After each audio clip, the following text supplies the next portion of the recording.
Los días en Ceballos son tranquilos. Las noches, mucho más. Este pequeño pueblo de poco más de 300 habitantes se encuentra en el norte de la provincia de La Pampa, a pocos kilómetros de Intendente Alvear. Allí, los trabajos están en buena medida relacionados con la actividad agrícola. La mayoría de las noches se usan para descansar, excepto la del 12 de julio del año 2015. Esta es la historia del doble asesinato ocurrido una fría noche en la localidad de Ceballos y que impactó a toda la provincia. Esta es la historia del suicida de Ceballos. Diario Digital Femenino presenta Femicidas, un podcast sobre violencias de género y femicidios. Una narración para develar el funcionamiento y la lógica de los múltiples crímenes cometidos por varones contra las mujeres. Episodio 3. El suicida. Raúl Osvaldo Coronel tenía 55 años y administraba un campo ubicado a unos pocos kilómetros de la localidad de Ceballos, entre Villa Sauce y González Moreno, al oeste de Buenos Aires. Desde hacía 5 años estaba separado de quien entonces fue su esposa, Elizabeth Mendía, de 49 años. Coronel siempre fue violento con ella, y pareciera que los hijos que compartían no le importaban en lo más mínimo a la hora de someterla y agredirla. El primer hecho público de la violencia que Elizabeth sufrió fue en 2011. Coronel le propinó una brutal golpiza y la víctima tuvo que ser trasladada al Hospital Gobernador Centeno de la ciudad de General Pico. Allí, acompañada por un familiar, radicó una denuncia contra él. 2 años después, en 2013, cuando ya ambos estaban separados, Raúl la fue a buscar a la casa donde ella vivía, en la localidad de Alvear. Cuando le abrió la puerta, empezó una discusión repleta de agravios e insultos. En ese momento, Coronel sacó un cuchillo y, según narraron algunos testigos, él la persiguió por la ciudad con el arma blanca en la mano. Parece ser que para la policía y la dependencia judicial local fue un hecho menor, puesto que Coronel solo estuvo demorado algunas horas y luego fue puesto en libertad. A pesar de estos antecedentes, no existía ninguna medida contra él, ni de detención, ni de restricción o acercamiento. Solo unas pocas horas en la comisaría, que parece no fueron suficientes para Raúl, que volvería a atacar. Elizabeth formó pareja unos años después de la separación.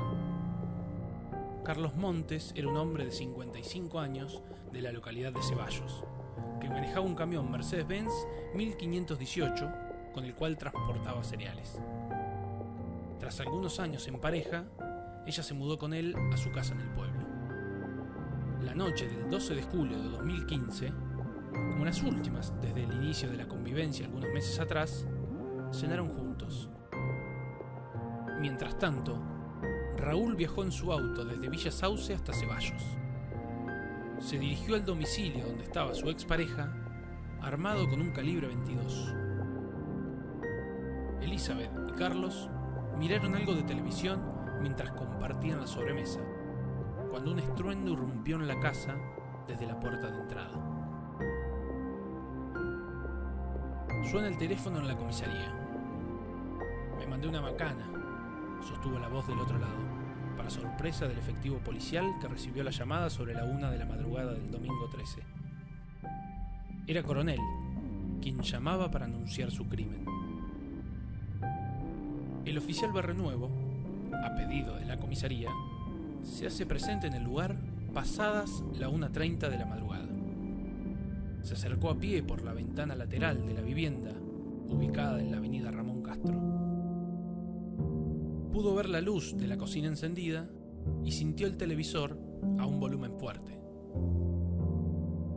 Golpeó la puerta varias veces. Al no encontrar respuesta, procedió a ingresar para confirmar la declaración del asesino Coronel. En la arcada del dormitorio, con un tiro en el pulmón y otro en el corazón, ambos por la espalda, estaba tirado Carlos Montes, inmóvil. En el suelo de la cocina, con un tiro en la cabeza, Elizabeth Mendía. No me busquen porque se arma la gorda, habría dicho en la comunicación telefónica al 101.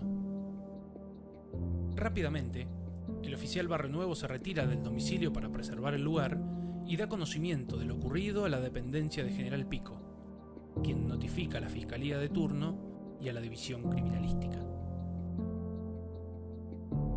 El teléfono volvió a sonar en la comisaría de Ceballos, que ahora estaba más agitada que de costumbre. De nuevo, Raúl Ceballos. Preguntó si efectivamente las personas estaban muertas. Dijo que las había asesinado cerca de las 10 de la noche del sábado. Se lo notaba muy tranquilo al hablar, sostuvo el comisario Mauro Bertone. En esa segunda llamada, Coronel dijo que no lo busquen, que estaba armado, que ya se había despedido de sus hijas y sus hermanos, que sabía bien lo que había hecho y que tenía una decisión tomada. Los efectivos policiales sospechaban que el prófugo femicida estaba escondido en las cercanías de la vivienda y que supervisaba a la distancia todo el operativo. Esa suposición fue certeza minutos después.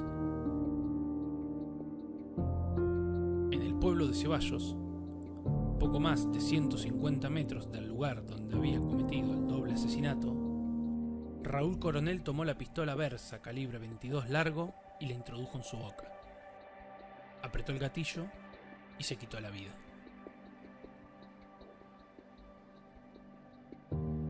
En la mayoría de los casos donde el agresor se suicida, la justicia considera extinta la acción penal, puesto que no hay autor a quien investigar y sancionar. Es lo que ocurrió con el caso del femicida Raúl Coronel, uno entre los muchos que optan por quitarse la vida luego de asesinar a una mujer.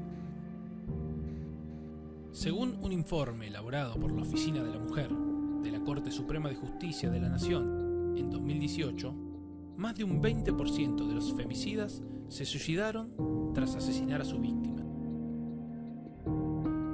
Basta con escribir en un motor de búsqueda de internet femicidio más suicidio para encontrar sobrados ejemplos en distintas partes: Ceballos, Zárate, Neuquén, Córdoba, Almafuerte, Chacabuco, Chile, Uruguay, España, y la lista sigue. Sin irnos demasiado lejos, en La Pampa al menos 11 femicidas se quitaron la vida luego de asesinar a una mujer en los últimos 20 años. ¿Por qué un femicida se quita la vida después de asesinar? Es sabido que la mayoría de las situaciones de violencia de género provienen del ámbito intrafamiliar y doméstico, y que muchos femicidios ocurren o bien en la casa que comparte la víctima con el victimario, o bien en la casa de ella. En ese marco, entendemos la violencia doméstica como todo acto que hace un miembro de la familia que es perjudicial para la integridad física o psicológica de una persona, o que atenta contra la libertad de algún miembro de la familia. Según la psicóloga Irene Meller, la división social sexo-género, o la división polarizada entre los géneros, crearía las condiciones de posibilidad de la violencia. De acuerdo a lo que plantea Meller, el origen de la violencia doméstica está en la división de la sociedad, que impone géneros, que construye socialmente un sexo y le asigna un rol y un comportamiento determinado. Cuando estos roles son discutidos y cuando esos comportamientos no son los esperados, el hombre actúa mediante los distintos tipos de violencias. En cuanto a los suicidios, la psicóloga tiene un intento de respuesta. Sostiene Irene Meller que el hombre que comete un femicidio cae en un estado de alteración al descargar violencia sobre los que pretendería defender. Aunque no es inimputable, quien comete un crimen está en un momento de alteración psíquica.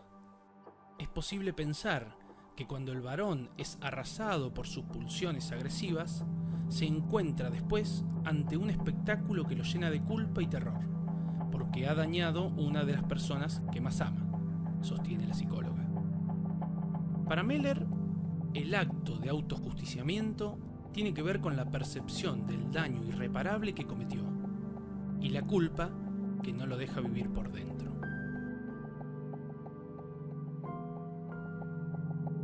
Otra mirada la ofrece el psiquiatra Enrique Stola.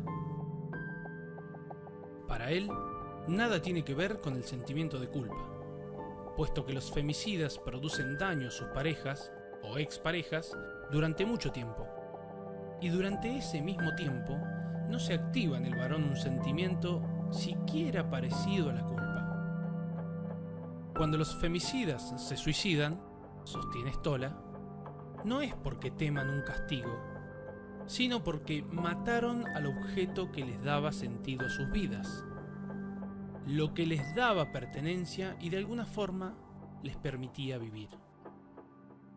Para el psiquiatra, que el asesino se quite la vida tiene que ver con que ese hombre, que ya fracasó en su intento de controlar a la mujer y debe, por consiguiente, asesinarla, ya no podrá ejercer violencia sobre ella y su cuerpo, ya no lo posee y no le pertenece.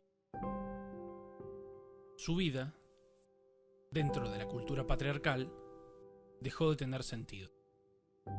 La vida de Raúl Coronel dejó de tener sentido después de asesinar a Elizabeth y a Carlos. Los únicos femicidas que siguen con vida son aquellos que todavía no asesinaron a nadie, o bien aquellos a los que una muerte les es insuficiente y vuelven a matar. Diario Digital Femenino presentó Femicidas, un podcast sobre violencias de género y femicidios. Una narración para develar el funcionamiento y la lógica de los múltiples crímenes cometidos por varones contra las mujeres. Investigación y narración, Andrés Borello. Edición y producción, Juan Ricciardi. Diseño gráfico, Agustina Ondano.